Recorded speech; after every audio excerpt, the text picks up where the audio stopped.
התחילה ערב הפיגוע ליד בית אל. אדם אחד נהרג ואחד נפצע מירי מחבלים לפנות ערב. ההרוג הוא דוד ראובן בוים, בן 17, תלמיד הישיבה התיכונית בית אל. 20 years is a significant amount of time. It is. Look, David remains 17. He's still going to be this young kid with the big round face, and now I'm going to see his friends with their beards, graying, balding, and he remains 17. I mean, you go to Beit Dale, wherever you turn. When I come there, I see him running down the steps, because when he was in the 11th grade, it was a tough year for him. And every other week, the Shabbat that he was in yeshiva, I would go during that week to visit him. So I see him coming down the steps. There's a picture, the dining room of the yeshiva is named after him, is in his memory. Picture is there. His picture is in the library. So wherever you turn, David is there. Now, 20 years of commemoration, of memorializing, how do you really balance between, of course, the will and as a friend, I can see it that the family continues very powerfully, but also the will to stay connected to the memory and to commemorate? Look, we remember David, his smile. I still remember when we were sitting Shiva, the boys saying, "Oh, David was my best friend. David was my best friend." His friendship to his friends and how they've shown their friendship to us. It warms us even after 20 years.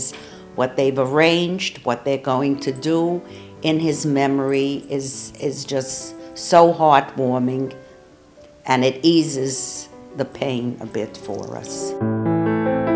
Tell us a bit about your involvement in, I don't know if to define it protest, but the activities, the different activities, also regarding, as U.S. citizens, regarding the lawsuits against the terrorists, and also the activity regarding the release of terrorists. All I can say is we were involved. Initially, I was involved more with the Women in Green, with they had sent me to the U.S. to speak. I spoke to congressmen, to senators. Remember there was Ed Banyai, who was a representative of the Women in Green in the States. He took me around, he arranged meetings, and I still remember him going into one of the senators. He says, "Isn't this a shame that a mother has to come and beg for the terrorists and punishment for those that were responsible for the death of her son?" But I am relaxed because I don't have to worry about any prisoner exchange, because both of the murderers of David are not here anymore. One blew himself up on Ben Yehuda. There was a terror attack where there was a terrorist in 3 places on Ben Yehuda. He was one of them. And the other one, it turned out it was the day of my mother's yurtzeit. I'm getting ready to go to Har Menuchot, and I hear on the radio the name of the other terrorist. This was 7 o'clock news. I listened at 8 o'clock news, and we were able to get in touch with the one who was responsible for the pula. He came to the house a couple of months later to tell us, to explain to us exactly what happened. It doesn't warm my heart, but at least I know I don't have to worry that he's going to be let out and be marching around.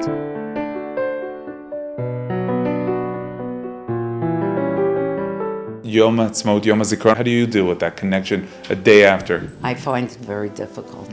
I find it very, very difficult. How do you relate to the fact that the state decided that after years of commemorating on this day, the soldiers, it's now together. It's the terror victims as well as seen as maybe as soldiers of our nation.